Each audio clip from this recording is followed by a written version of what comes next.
Bismillahirrahmanirrahim. Assalamualaikum warahmatullahi wabarakatuh. Hai semuanya, kembali lagi dengan saya Alvin Aurains, mahasiswi dari Universitas Islam Negeri Maulana Malik Ibrahim Malang, Fakultas Sains dan Teknologi jurusan Matematika.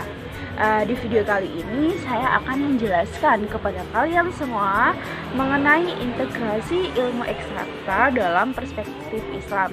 Nah, tapi bedanya di sini saya tidak hanya akan menjelaskan tentang teorinya saja, tetapi saya juga akan memberitahu kepada kalian semua, menjelaskan dengan studi kasus agar kalian menjadi lebih paham. Untuk itu langsung aja kita ke videonya. Sebelum kita lanjut ke materinya, saya ingin bertanya kepada kalian semua, apakah kalian tahu apa itu ilmu eksakta? Apa kalian tahu itu integrasi? Jika kalian belum tahu, saya akan menjelaskan kepada kalian semua. Jadi ilmu eksakta itu adalah diartikan sebagai bidang ilmu mengenai hal-hal yang bersifat konkret atau pasti dan nyata, yang bisa diketahui serta diselidiki dengan berdasar pada percobaan sehingga dapat dibuktikan dengan pasti, seperti ilmu sains dan sebagainya. Lalu, apakah itu integrasi?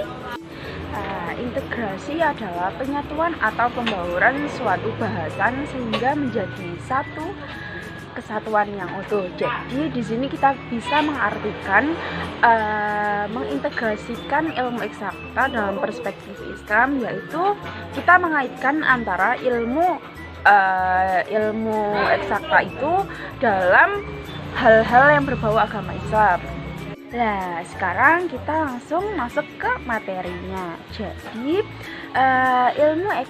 ilmu eksakta dan Islam merupakan satu keilmuan yang utuh dan saling berkaitan. Pengetahuan tidak akan terlepas dari ilmu Al-Quran dan juga hadis yang tidak ada keraguan di dalamnya. Tetapi ada sebagian ilmuwan mengatakan, memandang bahwa sains dan agama berdiri pada posisinya masing-masing, karena bidang ilmu pengetahuan mengandalkan data yang didukung secara empiris untuk memastikan kebenaran ilmu tersebut. Nah, sedangkan agama sebaliknya siap menerima yang abstrak dan tidak pasti hanya didasarkan pada variabel berwujud dari kepercayaan. Agama dan sains harus hidup berdampingan, independen satu dengan yang lainnya, karena antara keduanya memiliki kesamaan dalam misi keilmuannya. Dalam kata lain, integrasi berarti utuh atau menyeluruh. Integrasi bukan sekedar menggabungkan pengetahuan sains dan agama atau memberikan label bekal pada norma keagamaan yang sangat dominan.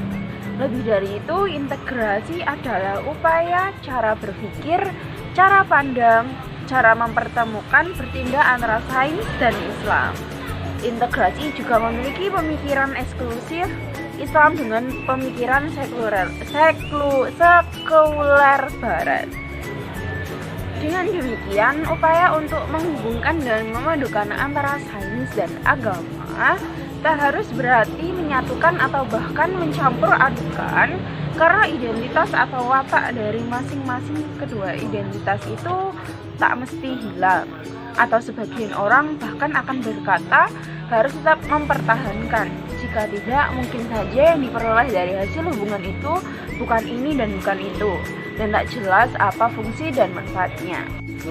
Sudah penjelasan dari saya, lalu selanjutnya saya akan langsung membawa materi ini kepada studi kasus. Jadi di sini saya akan membawakan kasus tentang di mana air laut dan air tawar yang tidak bisa menyatu. Fenomena ini bisa kita saksikan di Selat Gibraltar, di mana tampak dua laut yang berwarna berbeda tidak dapat bersatu.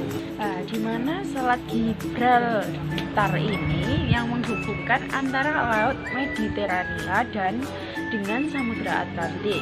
Nah, menurut para ilmuwan, fenomena tersebut terjadi karena air laut dan Samudra Atlantik dan dari Laut Mediterania memiliki karakteristik yang berbeda dilihat dari suhu air, kadar garam, dan kerapatannya. Padahal, fenomena bertemunya dua lautan ini telah dijelaskan Al-Quran 14 abad silam dalam surat Ar-Rahman ayat 19-20. Nah, di dalam Al-Quran ini telah dijelaskan bahwa ada dua laut yang saling bertemu namun diantaranya memiliki batasan dengan ayat yang berbunyi A'udzubillahi minasyaitonirrajim. Bismillahirrahmanirrahim. Marajal bahraini yaltaqiyaan bainahuma barzakhun la yabghiyan. Sadaqallahu adzim. Nah, dari ayat ini itu berbunyi. Nah, dari ayat yang saya bacakan tadi memiliki arti yang membiarkan dua laut mengalir yang kemudian keduanya bertemu. Di antara keduanya ada batas yang tidak dilampaui masing-masing. Bisa kita lihat, jadi isi Al-Quran tak hanya berisi tata cara ibadah dan juga ketuhanan, melainkan terkandung banyak ilmu dan hikmah di dalamnya yang hingga kini belum seluruhnya terungkap. Hal ini menunjukkan bahwa Al-Quran bukan karangan manusia, melainkan firman Allah yang kebenarannya tak diragukan. Hanya itu saja yang dapat saya sampaikan, kurang lebihnya saya mohon maaf. Terima kasih. Wassalamualaikum warahmatullahi wabarakatuh.